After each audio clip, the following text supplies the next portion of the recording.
माथे मुकुट विराज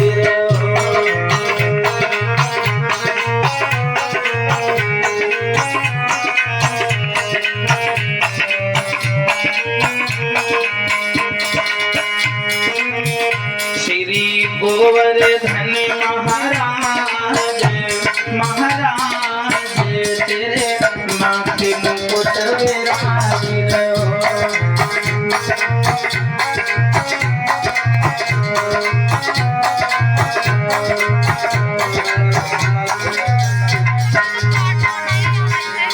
और ये सभी ब्रजवासी बड़े भाव से भगवान की पूजा कर रहे हैं गोवर्धन महाराज की।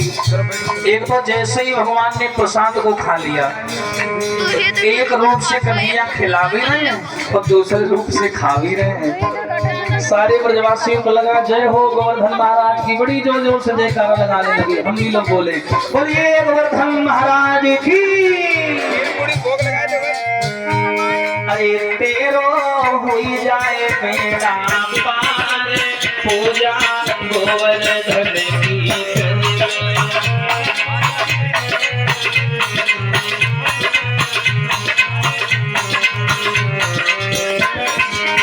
तेरो हुई जाए मेरा पार, पूजा गोवर्धन की करे।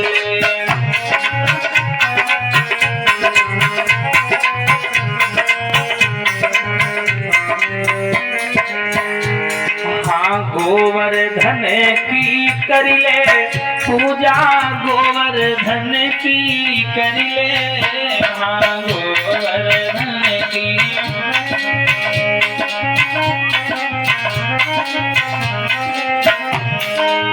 तेरो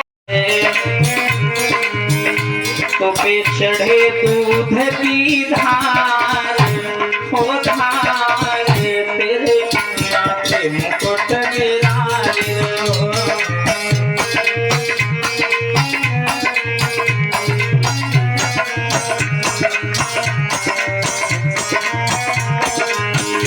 श्री गोवर्धन महाराज महाराज तेरे माथे मुकुट विराज।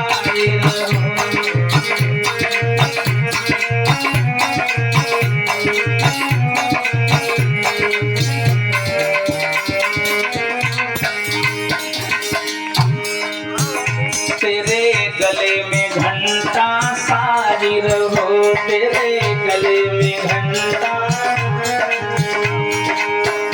तेरे गले में घंटा सारी रहो, तेरे गले में।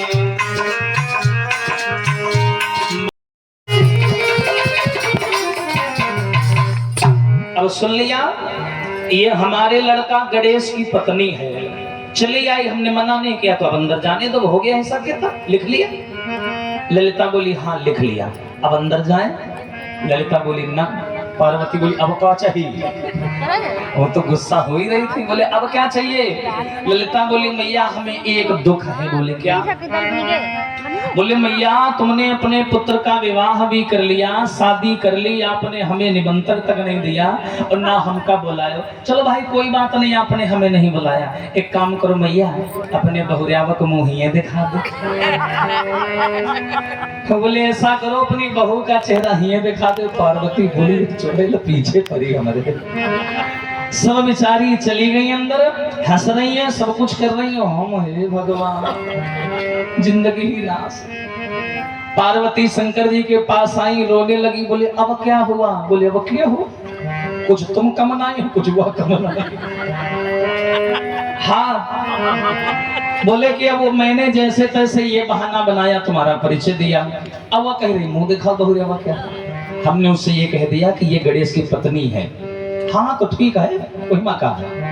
लेकिन बोले वो कह रही है मुंह दिखाओ। शंकर जी बोले तो दिखा दो, इतना बुरा थोड़ी ना हमारा है? ऐसे बोल रही हो, तुमसे तो अच्छे ही दिखा दो। लो दिखा। पार्वती चुप बैठा, मुंह ना खोलना अपना। तुम कितना भयंकर मुंह है तुम्हारा, अगर उसने देख लिया तो सारी लिखा पड़ी छूट जाएगी इसकी। वो जितना आईडी कार्ड चेक कर रही है ना, सबके भाग जाएगी छोड़ छाड़ के सब। भगवान शंकर बोले क्यों? बोले नहीं मुंह ना दिखाना। जैसे वो बहाना बनाया वैसे हम भी फिर बनाएंगे कुछ ना। पार्वती सामने आई, बोली बहन देखो आसपास बहुत औरतें खड़ी हैं, सब खड़ी हैं और लो कन्हैया मैया किनारे लगा दो कन्हैया।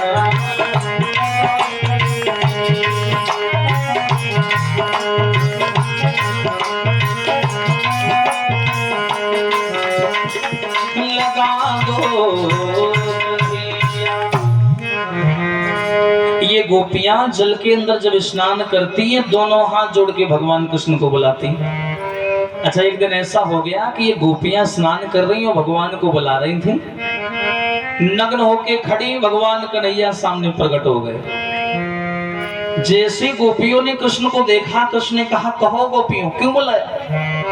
एकदम गोपियों ने ताना मारना शुरू कर दिया, केशव तुमको मालूम नहीं हम गोपी नगिन नहाती हैं, मेरे सम्मुख ऐसे ठाड़े हो क्या तुम्हें लाज नहीं आती है।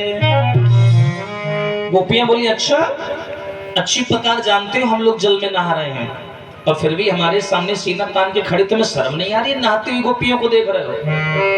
भगवान बोले हे भगवान। अच्छा एक बात है, कभी कभी भगवान को भी कहना पड़ता है भगवान, ये ना सोचना उनके ऊपर कोई है नहीं है। निराकार की शक्ति सबसे ऊपर बैठी है, उससे बड़ी कोई पावर, उससे बड़ी कोई सत्ता नहीं है। ये तो सब कारीगर है नीचे काम करने वाले हैं। भगवान कन्हैया बोले ये अच्छी बात कर रही हो, पहले तो धर धर ध्यान हमें और तुम सब मुझे बुलाती हो, जब मैं सम्मुख आ जाता हूँ तो मैं बेशर्म बताती हो। भगवान बोली ये तो बढ़िया है, पहले तुम ही बुलाती हो ध्यान धर के और जब हम आते हैं तो हमको बेशर्म कहती हो।